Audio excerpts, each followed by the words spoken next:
Israeli forces killed a senior Hamas official in Gaza and reportedly conducted an airstrike in Yemen that killed the Houthi prime minister and several cabinet members.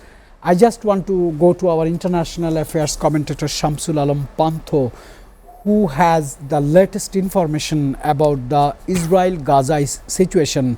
My question would be, sir, with leading genocide scholars declaring Israel's Gaza campaign as genocide, how might this reshape international legal and diplomatic pressure for Israel, or Israel doesn't care? Impending issue and an issue that has not seen any kind of outcome or a solution or a pause or a ceasefire for that matter. And of course, an airstrike had killed the Houthi-backed prime minister in Yemen, and of course they had retaliated, saying that they will seek revenge for their fallen members, and it will definitely be against Israel. Many of the world tabloids, even today, this morning and even last night, were saying that the tanks Israel military push has intensified. A large-scale ground invasion with up to 60,000 reservists is set to take place as heavy tanks and explosive-laden vehicles have penetrated deeper into the Gaza city, triggering mass displacement of civilians.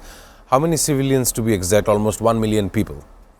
Whether or not Egypt, surrounding Jordan, surrounding Syria are in a place to accommodate 1 million people is a matter of concern. You know, the last time Bangladesh has faced 1 million people exodus from Myanmar was quite the turmoil, even as corporate social responsibility of our company was to help these guests. In our eyes, it was for our audience. I just want to add, SA Group of companies and its very humble managing director has done a lot for the Rohingya people when they came to Bangladesh.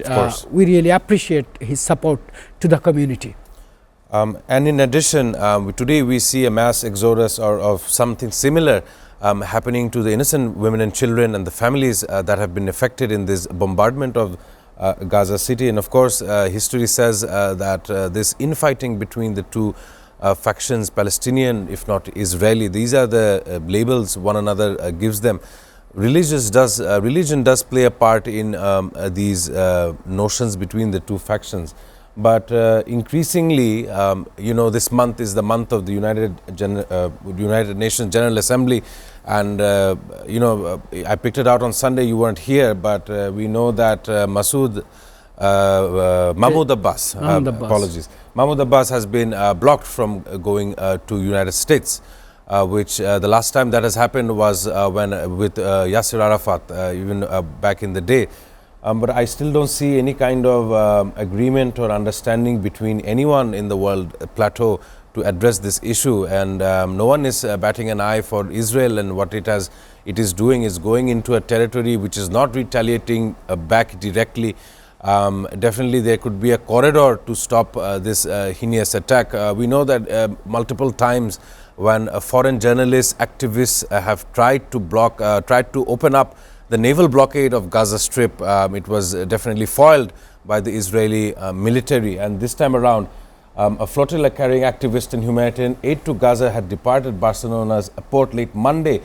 And of course, there are now not just one ship, it is 20 ships carrying 300 people and carrying multiple backgrounds of people, multiple faiths of people, trying to move this blockade of the Gaza Strip. I'm not sure how far it will go, but knowing and looking back at the history, I'm sure that there could be a retaliation between Israel and these ships that are carrying these activists. They're carrying goods, they're carrying the rehabilitation products, food aid. So definitely they're coming, the world is trying to understand this situation. Conscience is growing, and even earlier on in the show, Donald Trump's position, as he's surprised both Republicans and Democrats are coming into the same notion. They have grown a conscience in which they understand that this attack is heinous and it has no kind of benefit, and the word genocide would be an understatement. It wouldn't be enough to describe what has taken place on the ground in Gaza. Sir, one question always comes in my mind, but it doesn't match with our discussion sometimes. Today, I found something very interesting in your statements. So, I want to raise the question. You say medical science is developing, technology is developing. This is the artificial intelligence age right this moment. Economy is developing. Why the mindset of the world leaders are not developing to improve the human life, to stop the war, to stop the invasion, to stop hitting each other? Why, sir? It's a very broad statement that you have given me, but let me come back to a specific month and a specific year. December 2019. The world was going through its normal phase. No one had understood what would take place ever since January of 2020. And in my statement, what I'm trying to say is we weren't ready. Humans were not ready to understand what the novel coronavirus was. And that has taken to storm ever since 2020, and up until today, we understand that we still aren't ready to face the next pandemic. Worldwide philanthropy and philanthropist Bill Gates had claimed just 6 months after, almost into August of 2020, he said we are still not ready for the next pandemic or from the next epidemic, if you would like to say, disease and control. We know the world population is increasing, and the disparity between such communities, between various ethnicities are changing. Let me add on here, we see climate change, how it has affected not just humans alike, but various world countries and organizations. Today we see torrential rainfall making sure that the state of Punjab in Pakistan is facing massive floods, internally displaced millions of people, and of course the government in Pakistan is trying their level best to understand how to reel back from a natural calamity. Not only so, an earthquake of 6.5 magnitude has shaken the Taliban government in Afghanistan, even though they are trying their level best to figure out the exact toll numbers or how many people have lives have been lost in this tragedy. And of course, as you were mentioning, Darfur, Sudan, a landslide has claimed over 1,000 people. So these are the things that are not controlled by the humanly powers. These are controlled by other factors.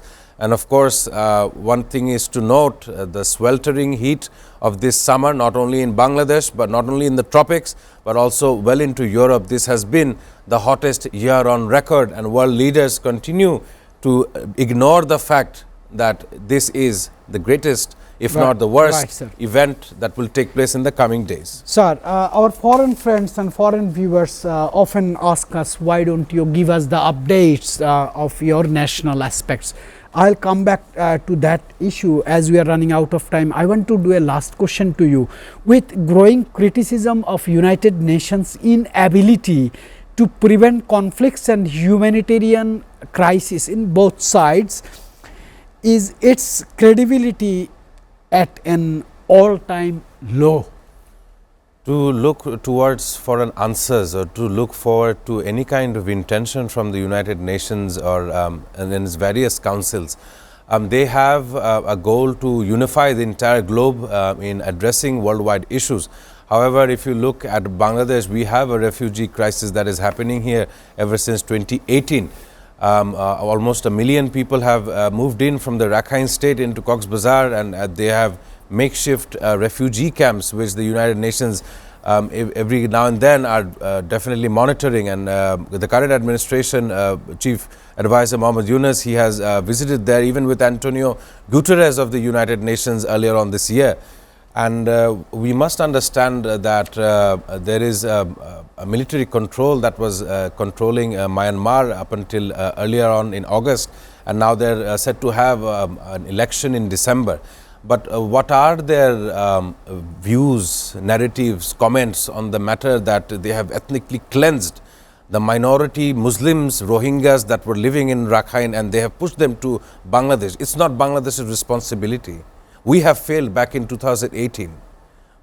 Yes, it is a humanitarian corridor, humanity in general that has allowed these 1 million people coming into our land.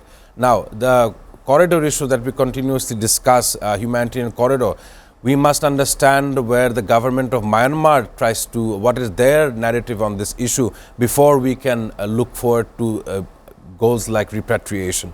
So once again, reiterating United Nations, in recent times, their intention towards worldwide issues remained very faltering, in my opinion. All right, sir. let us give some updates about the domestic Bangladesh news to the world viewers of SATV's International Affairs.